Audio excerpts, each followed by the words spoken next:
बातमी दिल्लीत आहे। मुंबईमध्ये 26/11च्या दहशतवादी हल्ल्यामध्ये सूत्रधार तहव्वूर हुसेन राणा सध्या 18 दिवसांच्या एनआय कोठडीमध्ये आहे आणि त्याला शुक्रवारी सकाळच्या सुमारास दिल्लीमधील एनआय मुख्यालयामध्ये आणलं गेलं। त्या कडेकोट सुरक्षा बंदोबस्तात त्याला एका सेलमध्ये ठेवण्यात आले।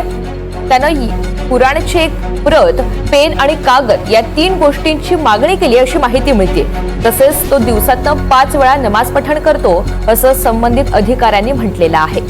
तर तहव्वूर राणानं काही मागण्या केलेल्या आहेत। कुराणाची प्रत, कागद आणि पेनची मागणी त्यानं केलेली आहे आणि दिवसातून 5 वेळा तो नमाज पठण करतो असं संबंधित अधिकाऱ्यांनी सांगितलंय।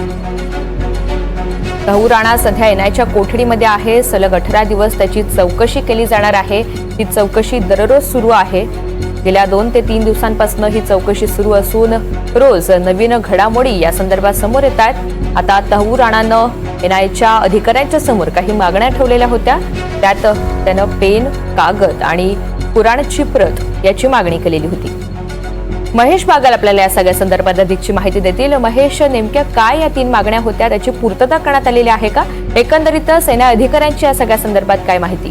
नक्कीच अमेरिकेतून प्रत्यार्पण करून आणलेल्या तहव्वूर राणाच्या संदर्भातली एक मोठी बातमी समोर येत आहे। त्याची चौकशी सध्या एनआय कडून सुरू असताना त्याने 3 प्रकारच्या मागण्या केलेल्या आहेत। एक, कुराणाची प्रत, पेन, कागद आणि दिवसातून 5 वेळा नमाज पठण करण्याची मागणी, या 3 मागण्या त्याने केलेल्या आहेत। अमेरिकेतून भारतात आणण्यात आलेल्या या आरोपीला 26/11च्या दहशतवादी हल्ल्यातील महत्त्वाचा सूत्रधार म्हणून पाहिलं जात आहे आणि सध्या तो 18 दिवसांच्या एनआय कोठडीत आहे।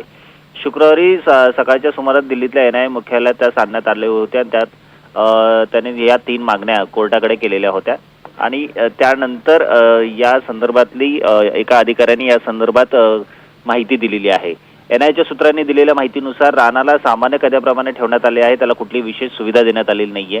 दर 48 तासांनी त्याची वैद्यकीय तपासणी केली जाते आणि दिल्ली कायदेशीर सेवा प्राधिकरण म्हणजे DLSA ने नियुक्त केलेल्या त्याच्या वकिलाला दर दुसऱ्या दिवशी भेटण्याची परवानगी देण्यात आलेली आहे। त्याला पेन, कागद देण्यात आलेला आहे आणि त्याला स्वतःला काही इजा, त्यांनी स्वतःहून काही स्वतःला इजा करून घेऊ नये म्हणून त्याच्यावर एक कडक लक्ष ठेवण्यात आलेले आहे। CCTVच्या माध्यमातून त्याच्यावर त्याची निगराणी ठेवली जात आहे। या 3 गोष्टींव्यतिरिक्त इतर कुठलीही मागणी तहव्वूर राणाने केली नाही असं एनआयच्या अधिकाऱ्याने म्हटलेलं आहे। एकंदरीत पाहता 26/11च्या दहशतवादी हल्ल्यासंदर्भात राणाची सातत्याने चौकशी सुरू आहे। यात डेव्हिड हेडली आणि त्याच्या झालेले फोन कॉल्स आणि जे ईमेल्स होते त्या हा एक महत्त्वाचा मुद्दा आहे। त्याची चौकशी सध्या एनआय करत आहे। डेव्हिड हेडली देखील मुंबई हल्ल्याच्या कटात सहभागी होता असा आरोप त्याच्यावर आहे आणि तो सध्या अमेरिकेतील कारागृहात आहे। या मुंबईवर जो हल्ला झाला होता त्यापूर्वी राणाने ज्या लोकांसोबत संपर्क साधला होता त्यांच्या संदर्भातही सध्या चौकशी सुरू असून तहव्वूर राणाकडून वेगवेगळ्या पद्धतीने ही माहिती घेण्याचा प्रयत्न तपास यंत्रणा करत आहेत। अगदी धन्यवाद सविस्तर माहितीसाठी।